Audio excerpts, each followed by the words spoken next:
mas eu tava saindo da aula e aí eu resolvi parar no supermercado ali na Lagoa. E aí no que eu parei no supermercado, o meu carro parou de funcionar. Eu fui no mercado, comprei algumas coisas, voltei e quando eu fui ligar o carro não ligava mais. Aí eu, nossa, provavelmente acabou a bateria, né? Vou ter que fazer de novo essa tal de chupeta que falam, né? Eu não entendo muito bem, mas provavelmente deve ter sido a bateria que acabou. E aí eu vi um grupo de homens, já era 10h30 da noite, já era tarde, né? Já não tinha pra quem eu socorrer, assim.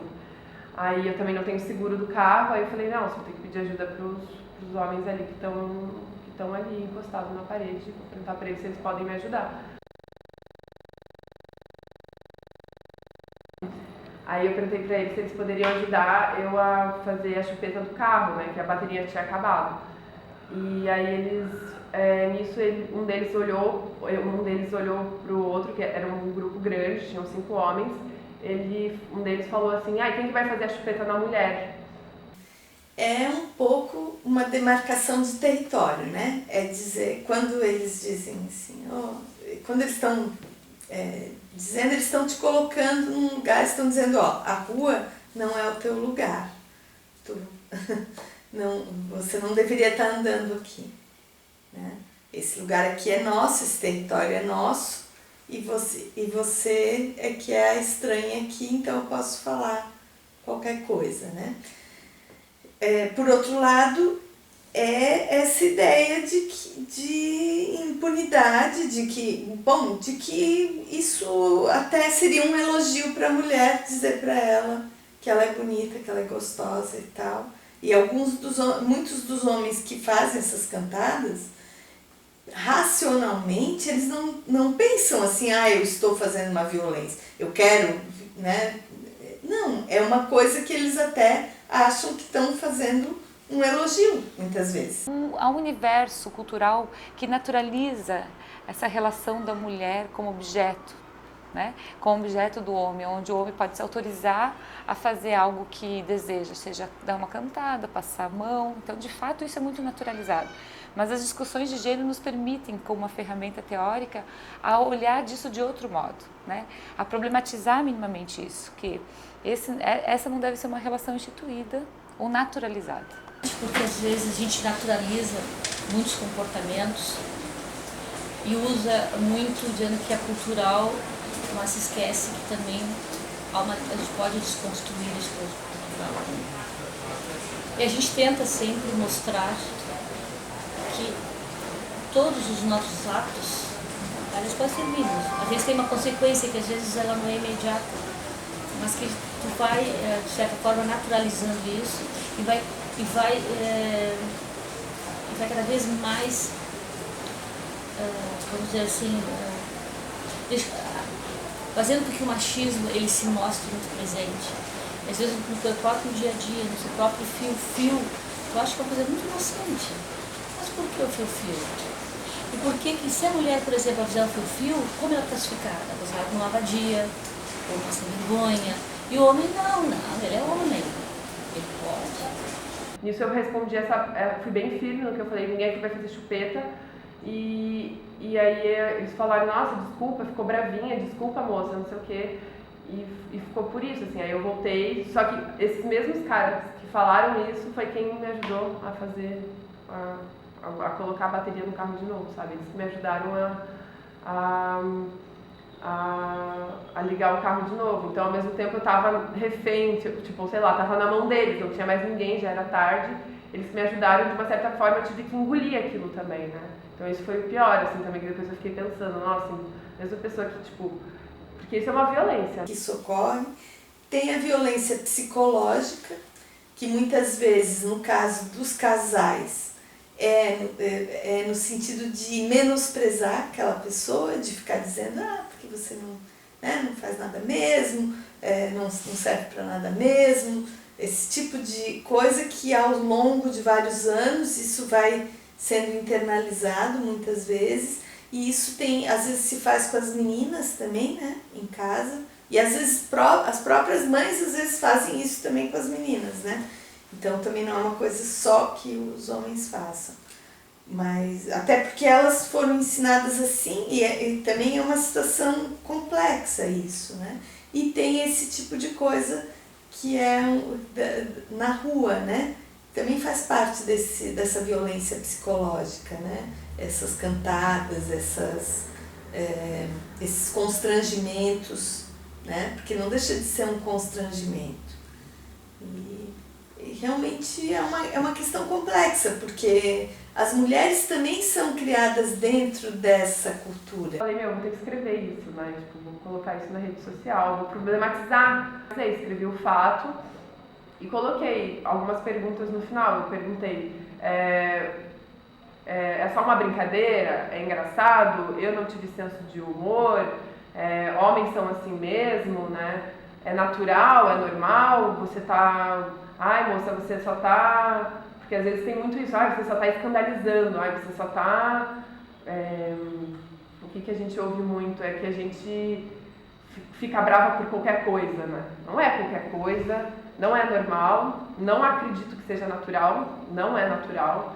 E eu acho que isso é um grande problema que às vezes eu vejo até no discurso tanto dos homens como das mulheres, tornar isso algo natural, sabe? Nossa, acho que você... Nossa, foi só uma brincadeira, entendeu? Tipo, não, aquilo tem um porquê dele estar falando isso. Existe uma contextualização, a gente tem que contextualizar aquilo, sabe? Por que ele está achando que ele pode falar isso pra mim? Porque a gente... existe uma construção histórica, né? Desde uma educação que a gente tem totalmente machista, né? Que começa com a questão do azul e do branco, com os brinquedos. A menina é brincar de boneca, a menina é para jogar bola, né? Agora há pouco tempo tu começa a ver, por exemplo, os brinquedos que já tem carros, por exemplo, para as meninas. Mas mesmo assim o carro é rosa, né? E vai ter sempre um Kate ou uma outra figura de outro brinquedo masculino que vai estar abrindo a porta para ela, de qualquer forma, né? E como abrir a porta com uma forma até subjetiva de dando a permissão. Né, de como se relaciona com esse corpo da mulher, como se institui os lugares que homens e mulheres podem ocupar, como alguns se autorizam a se relacionar com as mulheres de tal modo. Então, tudo isso, de fato, tem um atravessamento cultural, tem um dado de realidade que é constituído culturalmente, mas isso não quer dizer que a gente tem que achar isso algo natural ou dado, né? Então, se há, assim, homens que se autorizam a relacionar-se com os corpos das mulheres desse modo, se aprenderam isso no espaço doméstico ou para além do espaço doméstico, porque isso está na mídia, isso está na rua, isso está em vários aspectos, vários lugares, há uma necessidade sim de se questionar e se problematizar. Que lugar é esse que vão se ter na relação com as mulheres, né? E é o que a gente fala, que uma das leituras que a gente tem nas discussões de gênero é justamente as relações de poder que se firmam, se constituem nesses lugares, nessas relações. Então é importante que desconstruir essa visão de uma sociedade baseada no patriarcado, ou seja, que a mulher tem que servir ao homem. Não, nós temos papéis iguais, direitos iguais. Então é importante que se compreenda essa dinâmica que se estabelece nas relações e que o homem principalmente possa compreender para evitar situações deflagradoras de violência, porque a resposta penal, puni-lo com 1, 2 meses em regime aberto, muitas vezes não vai promover essa mudança. O que vai promover essa mudança é um trabalho de conscientização, é um trabalho de auxílio. E eu acho que foi isso, assim, e aí foi muito engraçado as perguntas que as respostas que as pessoas deram, né, no sentido de... Teve uma menina que falou, você conta infantilidade, né? Teve uma amiga minha que respondeu isso. Aí eu falei, amiga, desculpa, mas isso não é infantilidade. Bom se fosse infantil, sabe?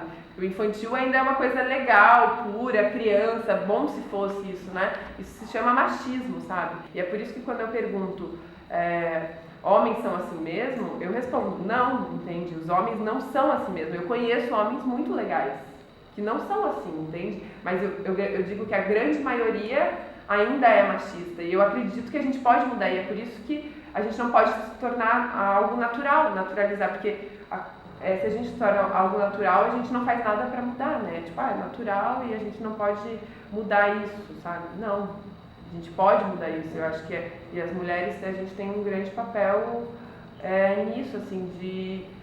Eu até me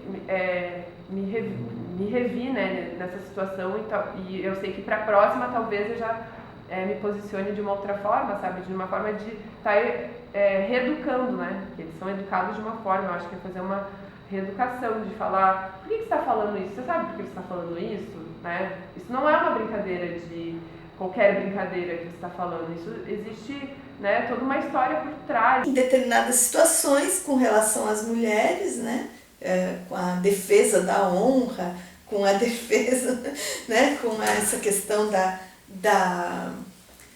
mulher como sendo uma espécie de propriedade do homem, né, que são construções na nossa sociedade. Pode ver esses filmes, livros que são, né, best-sellers e tal, é muito forte.